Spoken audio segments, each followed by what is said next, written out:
ये रक्तपात शांति और अहिंसा की नीति पर चलने वाले उन्हीं गांधी जी के कारण हुआ जिन्होंने अपने प्रत्येक भाषण और लेख में क्रांतिकारियों की निंदा की।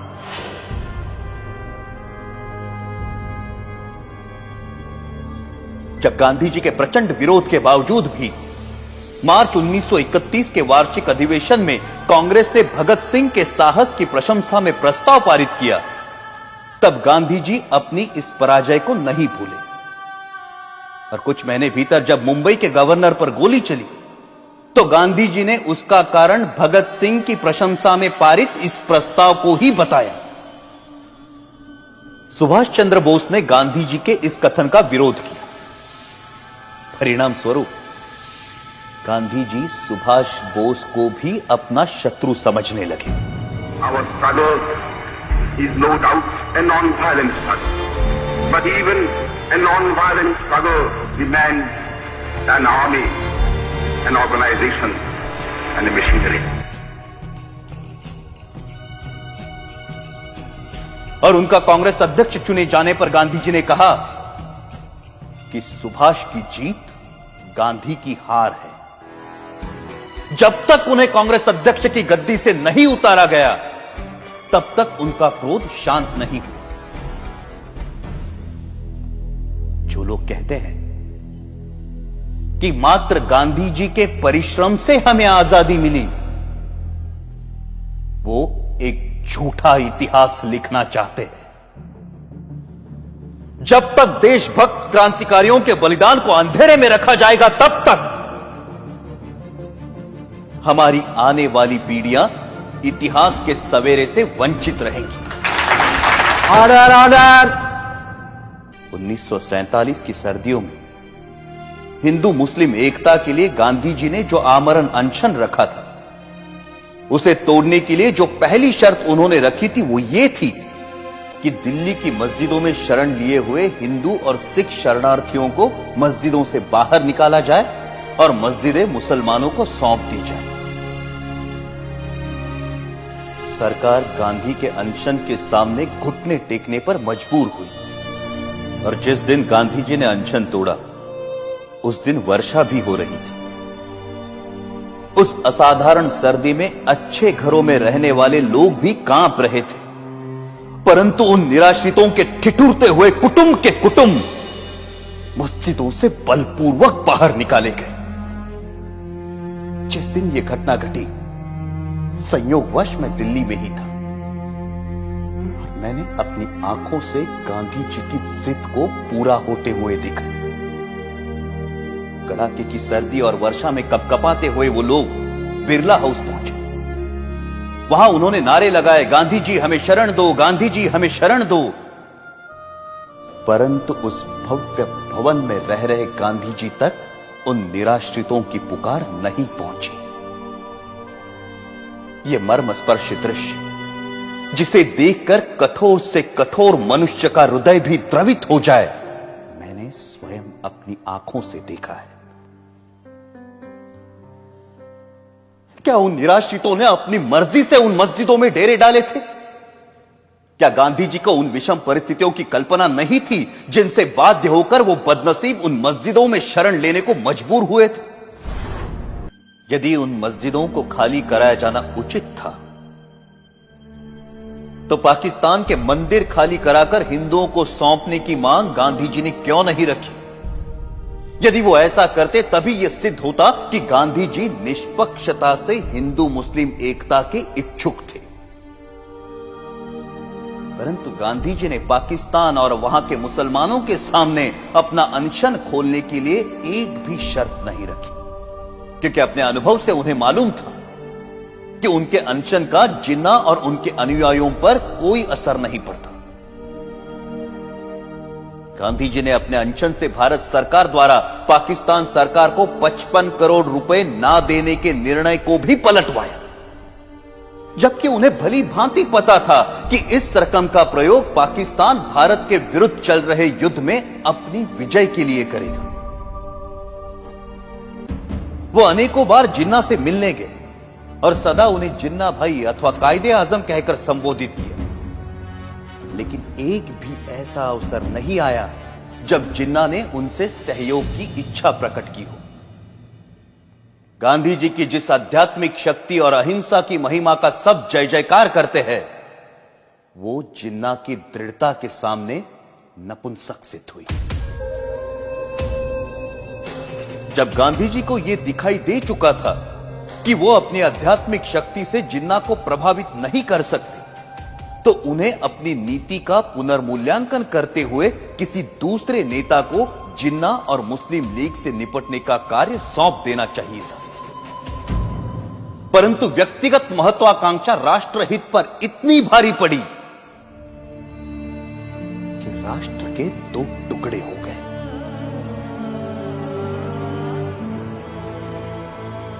हमारे त्यागी और दूरदर्शी नेताओं ने संपूर्ण भारत की स्वाधीनता के लिए स्वतंत्रता संग्राम में भाग लिया था, परंतु देश के विभाजन से वो संयुक्त राष्ट्रीय प्रयास विफल हो गया।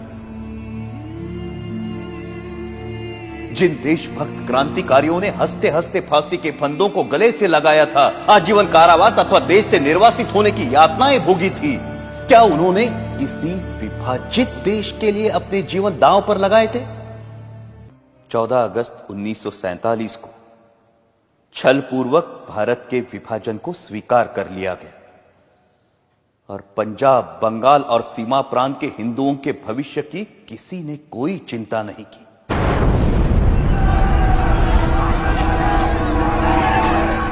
करोड़ों हिंदुओं को मुसलमानों की दया पर छोड़कर गांधी जी कहते रहे कि हिंदुओं को पाकिस्तान छोड़कर भारत पलायन नहीं करना चाहिए। प्रतिदिन हजारों हिंदू पुरुषों का संहार और हजारों हिंदू स्त्रियों की अवमानना होती रही, परंतु उनकी सुरक्षा के लिए भारत सरकार द्वारा पाकिस्तान सरकार पर किसी प्रकार का कोई दबाव नहीं डाला गया।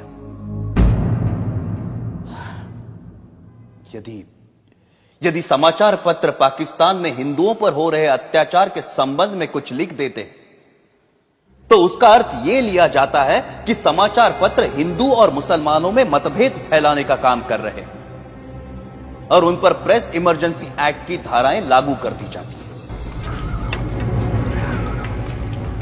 पाकिस्तान में हिंदुओं पर हो रहे अत्याचारों के विषय में गांधी जी ने कभी एक शब्द भी नहीं कहा।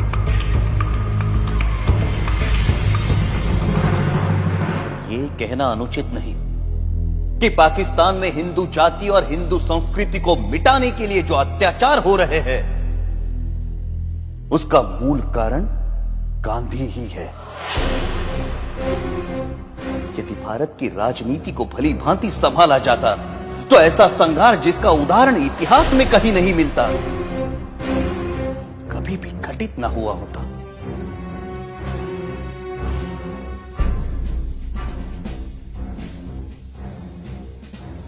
गांधी जी सदा सत्य और अहिंसा के नारे लगवाते रहे। कोई भी समझदार व्यक्ति इन नारों को पूरा नहीं कह सकता, परंतु यह आशा करना कि जीवन सदैव ऐसे उच्च आदर्शों के अनुसार चलेगा, एक दिवा स्वप्न है। वास्तव मुझे स्पष्ट दिखाई देता था कि यदि मैंने गांधी जी का वध किया, मैं जड़ मूल से नष्ट कर दिया जाऊंगा। लोग मुझसे घृणा करेंगे और जो सम्मान मुझे प्राणों से भी प्रिय है, वो नष्ट हो जाएगा। मैं अवश्य मरूंगा, परंतु देश अमर होगा। मुझे स्पष्ट दिखाई देता था कि यदि मैंने गांधी जी का वध किया, मैं जड़ मूल से नष्ट कर दिया जाऊंगा। लोग मुझसे घृणा करेंगे और जो सम्मान मुझे प्राणों से भी प्रिय है, वो नष्ट हो जाएगा। परंतु मुझे यह भी दिखाई देता था कि भारत की राजनीति से गांधी जी के प्रस्थान से ही भारत का भाग्योदय होगा और देश एक महाशक्ति बनकर उभरेगा। मैं अवश्य मरूंगा, परंतु देश अमर होगा। मुझे गालियां मिलेंगी, परंतु विश्व में भारत का नाम होगा। और यही सोचकर मैंने गांधी जी का वध करने का निर्णय लिया और अपना यह निर्णय किसी को नहीं बताया। अंततः 30 जनवरी 1948 को मुझे मेरा निर्णय साकार करने में सफलता मिली।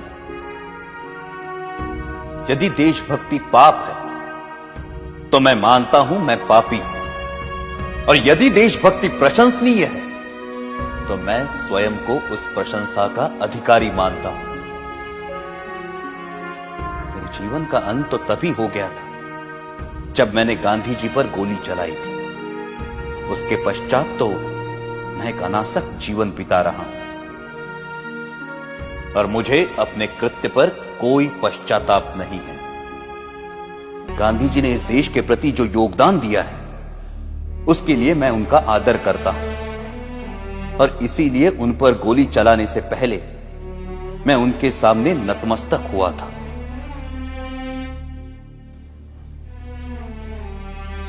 मेरी ना किसी से कोई दुश्मनी है और ना किसी के प्रति कोई दुर्भावना। आप मेरे बयान को जिस प्रकार देखना चाहे देखिए, और अपनी भावना के वशीभूत जो कार्य मैंने किया है उसका जो दंड मुझे देना चाहे देखिए। मैं किसी प्रकार की कोई दया नहीं चाहता। मैं ये भी नहीं चाहता कि मेरी ओर से कोई दया की याचना करे। इस अभियोग में मेरे साथ कई लोगों को षड्यंत्रकारियों के रूप में शामिल किया गया है। इस बारे में मैं पहले भी कह चुका हूं कि इस कार्य में मेरा कोई साथी नहीं है, और केवल मैं ही इसका उत्तरदायी हूं। अंत में मैं ये कहना चाहता हूं कि जो वक्तव्य मैंने दिया है वो सत्य और शुद्ध है। इसमें प्रस्तुत प्रत्येक बात संदर्भ ग्रंथों को देखकर तैयार की गई है। मैंने ये लंबा वक्तव्य इसलिए नहीं दिया कि लोग मेरे कार्य को सराहें, बल्कि इसलिए दिया है कि लोग मेरे विचारों को भली भांति जान जाएं और किसी के मस्तिष्क में कोई भ्रांत धारणा न रहे।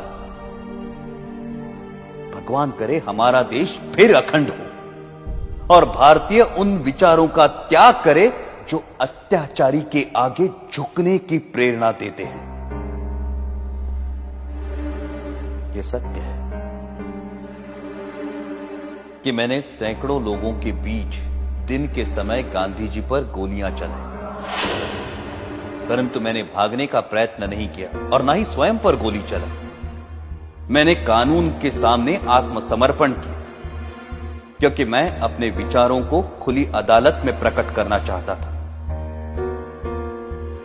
आलोचनाओं के बावजूद मैंने जो कृत्य किया है उसके नैतिक पक्ष पर मेरी आत्मा कभी भी विचलित नहीं हुई, और मुझे किंचित भी संदेह नहीं कि सच्चाई और ईमानदारी से इतिहास के इस अध्याय को जब इतिहासकार लिखेंगे तो वो मेरे कार्यों और उसके परिणाम का सही मूल्यांकन करेंगे। मेरा वक्तव्य अब समाप्त हो चुका है। आपने इसे ध्यान से सुना और सुविधाएं दी, उसके लिए मैं आपका कृतज्ञ हूं। जिन्होंने मुझे इस अभियोग में कानूनी सहायता दी और इस अभियोग से संबंधित पुलिस अफसरों का भी मैं कृतज्ञ हूं। जेल के अफसरों को भी सद्व्यवहार के लिए धन्यवाद। अखंड भारत अमर रहे।